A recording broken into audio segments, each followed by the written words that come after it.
Train है। हाँ। निकलने में तैयार है।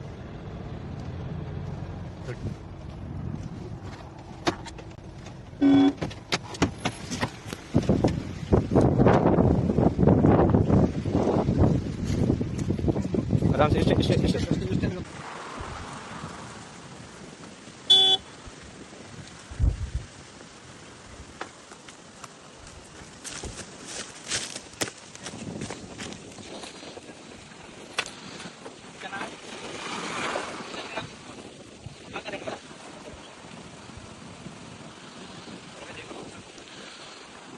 से कहाँ से चलो और कहाँ से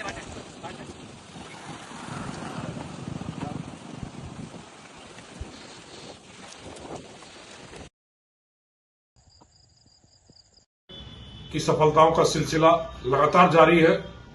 नशे की हर विधा पर एएनटीएफ लगातार निर्मम और प्रबल प्रहार कर रही है। चाहे वो अफीम डोडा चूरा की तस्करी हो, गांजे की खपत हो या सिंथेटिक ड्रग्स, परिष्कृत मादक पदार्थ एमडीएमए जैसे पदार्थों को समाज में जहर के रूप में फैलाना हो, हर विधा पर लगातार प्रहार कर रही है, अनवरत प्रहार कर रही है और सफलताएं भी लगातार मिल रही हैं। और साथ ही साथ इस धंधे के स्वयंभू सरगनाओं, बड़े सूत्रधारों की गर्दन तक हाथ पहुंचाना, यह भी एएनटीएफ का शगल बना हुआ है। और उसी के क्रम में आज एक और बड़ी सफलता अर्जित करते हुए ऑपरेशन विषांजन चलाकर करीब 2 महीने की अनवरत परिश्रम के बाद नशे के कुख्यात तस्कर बड़े सूत्रधार नितेश पुत्र राजकुमार निवासी छोटी सादड़ी प्रतापगढ़ को गिरफ्तार करने में एएनटीएफ को सफलता मिली है। यह अपराधी 45,000 रुपए का इनाम है इसके ऊपर और पिछले 9 वर्षों से लगातार पुलिस की आंखों में धूल झोंककर फरार रहने में, अपने ही ठिकाने पर रहकर अपने धंधे को बदस्तूर बढ़ाने में यह लगातार सफल होता रहा, बड़ा सूत्रधार रहा है। 45,000 रुपए के इस बड़े इनामी कुख्यात तस्कर की गिरफ्तारी के लिए बड़े पापड़ बेलने पड़े। एएनटीएफ की टीमें पहले सीधे दबिश देने का प्रयास करती रही और अपने रसूख के आधार पर यह लगातार उनको धत्ता बताता रहा। जब सीधी उंगली से काम न निकला, उंगली टेढ़ी करके कभी रेलवे का ठेकेदार बनकर, कभी कामगार बनकर इलाके में दर दर भटकती रही, सूंघती रही एएनटीएफ की टीम। और तब इसके सहयोगियों, साथियों, संपर्क सूत्रों से संपर्क हुआ और उस आधार पर यह सूचना मिली कि आजकल कमर दर्द या साइटिका के दर्द से बहुत परेशान है, इलाज के लिए टोने टोट के तंत्र मंत्र का इस्तेमाल कर रहा है और अमुक तिथि को आवरी माता के मंदिर में यह मान्यता है कि इस तरह के जब रोगी जाते हैं तो उनको परेशानी से निजात मिलती है। इस छोटे से सूत्र को विकसित कर बड़ा जाल बुना एएनटीएफ ने और आखिरकार परिश्रम रंग लाया और इस अपराधी की गर्दन तक एएनटीएफ का हाथ पहुंचा। आमतौर पर देखा जाए तो इस तरह के सारे बड़े कुख्यात तस्कर 8वीं से 10वीं तक के बीच में कहीं फेल होते हैं, पढ़ाई छोड़ देते हैं और नशे के धंधे में लग जाते हैं। और यह तस्कर थोड़ा अलग है।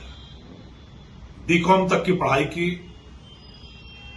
अकाउंटिंग के, लेखा के सारे गुणों से पूरी तरह वाकिफ हुआ और उसके बाद धंधे में कूदा। उस धंधे में कूदकर नफा, नुकसान, निवेश का इतना अच्छा बखूबी अंदाजा लगाता रहा कि सबसे पहले माल खरीदना, सबसे पहले माल बेचना इसका शगल बन गया और इसी तरीके से सफलता की लगातार सीढ़ियां पड़ता हुआ यह इस धंधे का बड़ा सूत्रधार बना। पिछले 9 वर्षों तक लगातार फरार रहने का कारण यह रहा कि लोगों ने इसको लगातार सहयोग किया। अपनी कमाई का 10% रॉबिनहुड बनकर 10% यह समाज के कार्यों में लगाता रहा, लोगों का विश्वास जीतता रहा, उनका साथ लेता रहा और अपना गैंग बढ़ाता गया। 9 वर्षों तक नहीं पकड़े जाने से लोगों को यह लगा कि इसके ऊपर ईश्वर की कृपा है और लोग और इसके साथ जुड़ते रहे। और जब एएनटीएफ की वक्त दृष्टि पड़ी तो ईश्वर का साथ अपराधी के साथ न होकर कानून की शक्ति के साथ हुआ और यह बड़ी सफलता मिली।